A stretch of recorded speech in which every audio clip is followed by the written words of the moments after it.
What's up, guys? Welcome to the Titanium Vault. I'm your host, RJ Bass III, and today's episode is my reaction to the 2021 Closers Olympics lineup. Not only the contestants, but also the judges, and apparently we've made some changes to how the format's going to work as well. So I want to also give my feedback on that. But look, before we get too much further, okay, just so you know, I'm going to be making fun of people. This is all in good fun. These are my friends. These are my colleagues. I have a lot of respect for them, but I'm also a competitor, and I have a lot of fun with this. Last year, before the Closers Olympics, the trash talk was epic. We had a great time. And so I thought, what's the best way to start my favorite month of the year, October, other than doing a funny video about the Closers Olympics lineup reaction. Okay, so don't get your feelings hurt. Don't blast me in the comments unless you just don't think it's funny. Okay, so that being said, I'm going to share my screen here on the video portion of this. I want to go over the how the competition works, right? Some of you might not know what the Closers Olympics is, okay? So the Closers Olympics is where only one closer will be standing during this 2-day virtual knockdown drag out event. Ooh, sounds spicy. Okay, so what this is basically we are getting on the phone with motivated sellers and we're seeing who can close deals the best. Okay, so in each round, two closers will go head to head. All right. Each closer will have 30 minutes to call sellers live one at a time with the goal to close a deal. Now, I will say those 30 minutes, they go a lot faster than you think they're going to go.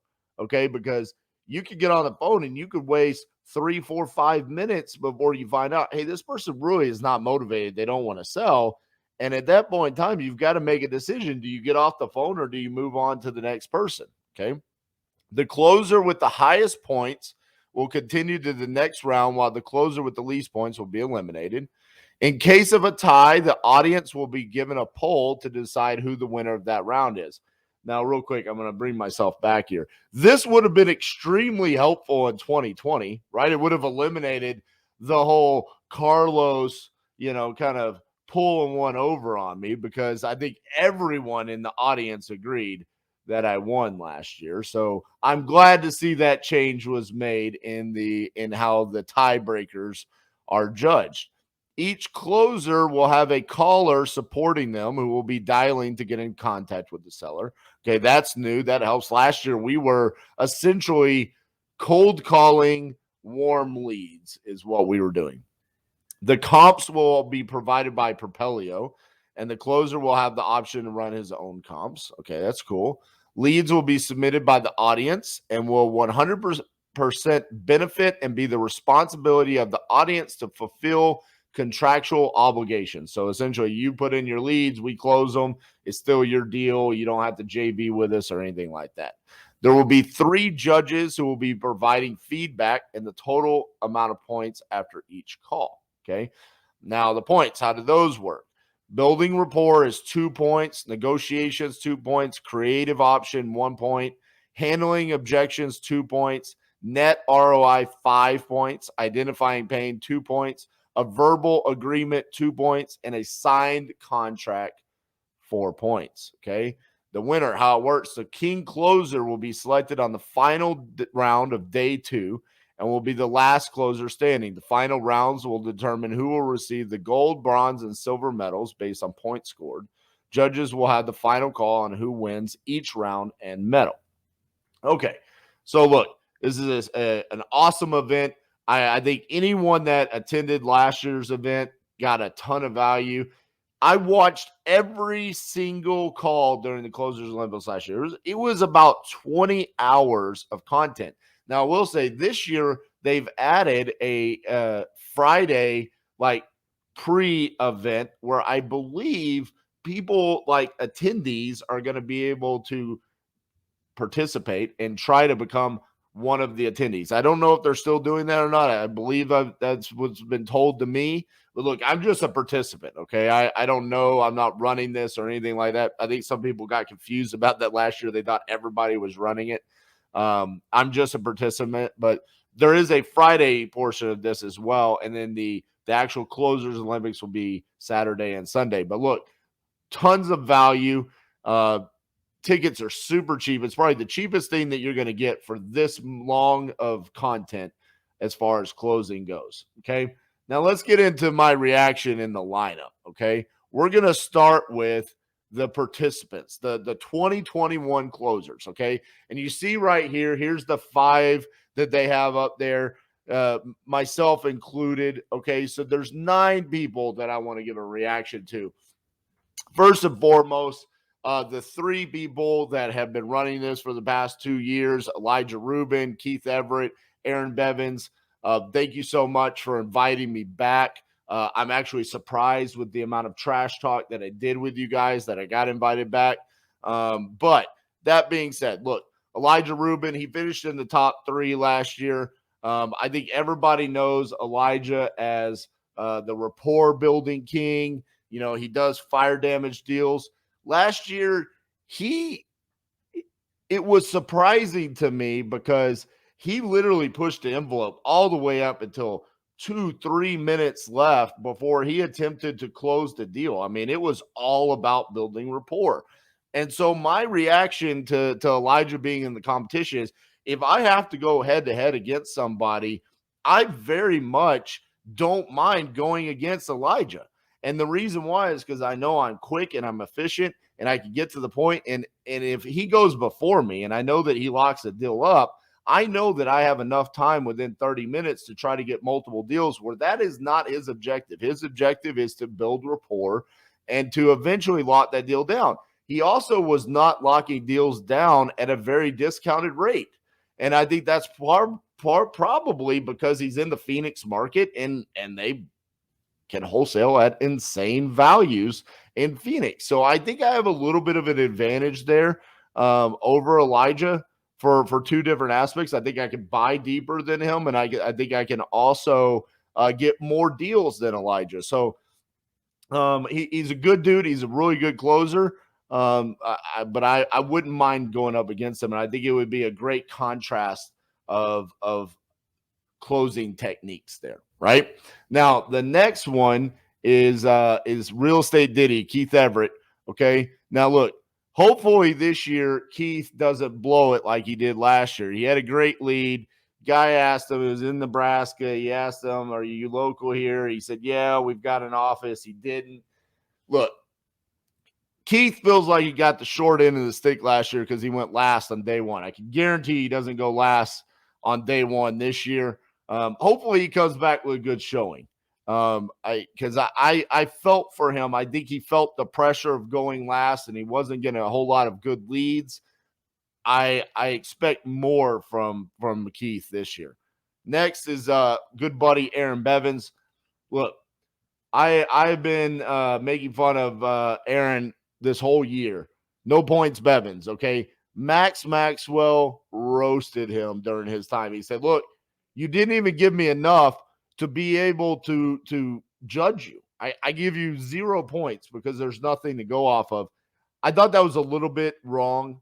I thought Aaron actually didn't do half bad with some of his leads. He had one on there that I think somebody else ended up talking to and basically had the exact same conversation and got voted on it. So I thought Max was a little bit harsh on him. I hope I go against Aaron. Out of everybody in the first round, I hope I go against Aaron. I wanted to go against him last year. Unfortunately, the chips didn't fall that way. It would have been really embarrassing for Aaron had he gone against me because of how well I did. And, well, he didn't even score any points. But glad to see that he's showing face and coming back this year. Next is Mr. Nick Perry, new contestant, okay? Don't know a whole lot about Nick outside of he's like the PPC guy, right? That's what I know about. He's nationwide, just like us. He's a virtual wholesaler. I think he's taking down mobile home parks now and stuff like that. I know he runs a big team. I don't know what this guy is. Does he close deals himself? When was the last time Nick Perry closed a deal? I don't know the answer to that. I think it's going to be interesting to see. Unfortunately for him, in comparison to like half of the contestants, we already have a year of experience in doing this. I think he's going to kind of be running into a buzzsaw here. And just based off the fact that I don't know if he still closes deals himself, and then also just not having the experience of being a part of the 2020 Closers Olympics. So interesting to see how that plays out. The next person is Manny Cash. I don't think that's his actual name. I don't think his last name is actually Cash. I don't know what his actual last name is. Everybody just calls him Manny Cash. He's out of San Antonio, part of HBHS. Great guy. I think out of everyone, all of the contestants, this is the one guy that I'm most afraid of. I know he closes deals. I know he's actively doing that every single day. I know he's highly talented at it. I think he is the person that I would not want to face in the first round. I think he is highly talented and probably the person that I would vote outside of myself as the favorite to win, Manny Cash. Okay, next is Steven Morales. I thought Steven should have made it to the finals last year. Okay. Steven made it to the second round just like I did with Steve Trang. I thought me, Steven, and Steve should have made it to the finals. Not Andy, not Elijah, and not the guy that won last year. I think Steven should have made it. I thought he did a really good job. I expect more from Steven this year, though. I think he probably wasn't very pleased with himself. And I've seen him go live. He closes deals regularly. Steven and I are the two guys that are regularly live, closing deals, unscripted. I think Steven's going to put in a good performance this year. Next is Lauren Kroll. I don't know Lauren at all. I know she's friends with Jesse Burrell from Batch, and he said she's a killer. I'm glad that we got a woman involved this year. So Lauren, congratulations on being the token female. I don't know anything else outside of that. We're going to skip over Andy for a second, and we're going to go to Max. Okay, so Max is Steve Trang's partner. Okay. Now, you might be wondering, where's Steve Trang then? Where did he go? He was a contestant last year. He made it to the second round because he went against No Points Bevins in the first round. Where's Steve this year? Well, we're going to get to that here in a second. My question is Max is a contestant this year, and his buddy, his partner, is a judge. Oh, it kind of smells a little bit like 2020 there. There's some cohorting. Is that a word? Is that going on here? Like, how can a business partner judge his business partner in a competition like this? It's very odd to me. I just hope I avoid Max. I don't want to get screwed by a judge again. So I hope I avoid Max. Max, is he a good closer? I'm assuming he's going to be a mirror image of Steve Trang. So yeah, I think he's probably going to be pretty decent. Probably going to be pretty boring. He would probably be an average podcast host, just like Steve, if he was running a podcast as well. I think he'll just be a mirror image of what Steve Trang is. Okay, now we also have Andy Garcia here, who finished in the top three last year. I can't remember a year, finished second or third. The only thing that's worse than Andy's closing abilities is his trash talking abilities. Okay, so I made a post on Facebook right here where I made fun of Ryan Pineda, who's a judge this year, the hair model, right? And I said, side note, Vegas odds are out at 3-1 that All In invest in Pineda Capital prior to November 5th for little Andy. I'm making a joke. Because I've been open and honest about the fact that, hey, there was a discrepancy in the judging last year with Mr. Reyes, right?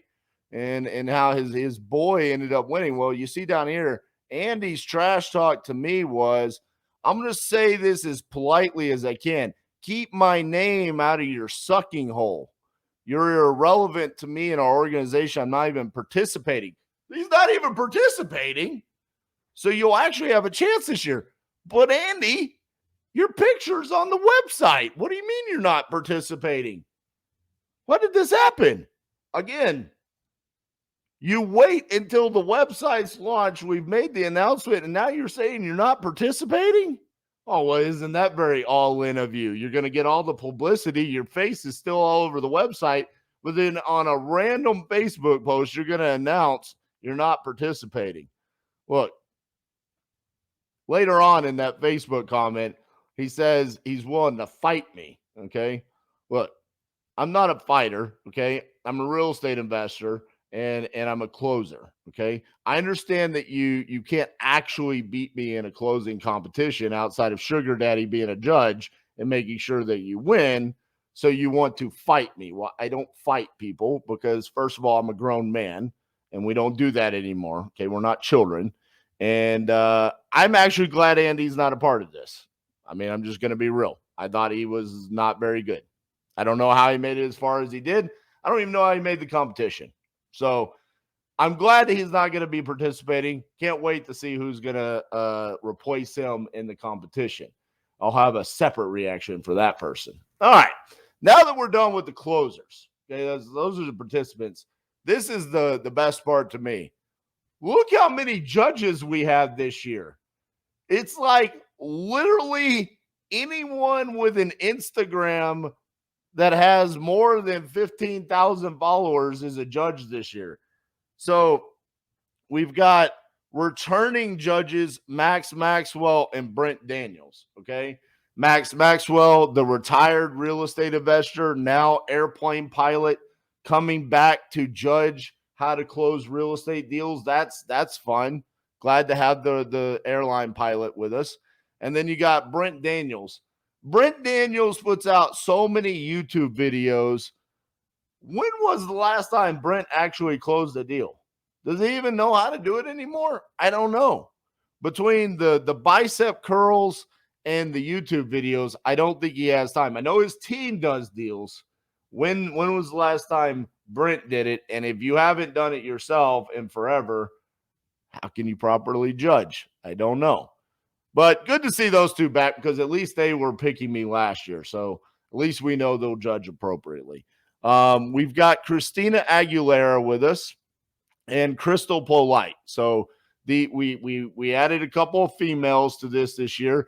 That should make everybody happy. That was a huge ruckus last year. Where are all the women? I can't believe this. It's a boys only club. Look, we added Christina and Crystal. I've met both of them. I don't know much about them. I don't know much about their closing abilities. It should be interesting to see how that plays out. Not quite sure how they got on the judges panel outside of the fact that they're women. That's just, I don't know. Next, we've got Steve Trang. I already talked about him. How do you get promoted to the judges panel when you didn't even make the finals last year? This is my question. Did they go to Steve and say, Steve, do you want to compete again? And he said, that's bad for my brand. Nope. I'm Steve Trang. I'm a real estate disruptor. You're going to make me a judge? I guess so. I mean, they obviously didn't think he was good enough to make the finals last year, so I don't know how he ended up becoming a judge. Next is the hair model, Ryan Pineda. I don't understand this one. Guy is great. If this was a competition on how to be an influencer and build a TikTok channel and a YouTube subscriber, I get it. As far as closing deals, when was the last time Ryan Pineda closed a deal? I don't know. But he's good looking, and maybe his hair model techniques will be good entertainment for everyone that's attending. Next, we've got house buying Brian Aregbu. Again, don't know a lot about Brian. Don't know how he ended up on here. Congrats to you, Brian. Next, Pace Morby, good friend of mine. Congratulations on the TV show on A&E. I think it's premiering tomorrow. My question is Pace going to be okay with me just locking up a deal cash? And he's going to be like, what you could have done is you could have done sub 2, this, blah, blah, blah, all this creative financing. Is he going to be okay with just normal transactions going down? And I don't know what days these guys are judging because they don't judge all together. They have their own separate days. I believe Pace is coming in for the final round, the championship. So that should be interesting. I very much look forward to Pace's commentary when he's coming in. He said he wanted to compete. I don't know why he's a judge. I wish he would have competed. I don't know if this is like a brand thing or what, but it would have been interesting to see. I actually called him out a couple months ago, and he was down for it. I don't know what happened in between there. Maybe the guys just wanted him to be a judge instead. And last but not least, we've got the man that started real estate education right after Ron LeGrand did, Mr. Sean Terry, the grandfather of all real estate investing entrepreneurs. Sean, interesting fact, Sean Terry still sells real estate investing education on VHS tapes. He's that old school. Not sure how long they're going to let Sean actually be a judge, because if I don't know if he'll be able to stay awake long enough. He might have to take a nap in between some of the sessions. But happy to have the grandfather, Sean Terry, in with us. So, look, the event is November 5th, 6th, and 7th. Okay. Tickets are $97 right now. Okay. Like I said, it's going to be a great event. The content is unmatched. Okay. As much as I like to give a hard time to some of these guys, everybody in here is doing deals. They're doing deals at volume. They're making good money. And this is for you guys to be able to come in, take different aspects of everybody's closing abilities and implement it into your business and become a better real estate investor or wholesaler or whatever it is you're striving to be. Great event. Thank you to Alex Sines, who's also now a part of the team that's running this. Aaron Bevins, Keith Everett, Elijah Rubin for having me back. Thank you to them for allowing me to have fun with this, make fun of people, and just have a good time with it. So join us on November 5th, 6th, and 7th. Funny enough, I'm actually going to be out of town. I'm going to be in Cleveland, Ohio. And I'm going to be in Cleveland, Ohio, attending my son's hockey tournament. I'm not sure exactly what I'm going to do there. I'm thinking about renting out a space to do my calls, and I might do something fun there. So if you're interested, if you're close to Cleveland, if you're interested in participating in my rounds during the Closers Olympics, drop a comment and let me know, because I might do something fun there. But again, closersolympics.com, purchase your early bird tickets for $97 and join us on November 5th, 6th, and 7th. Thank you guys so much. We'll talk to you soon.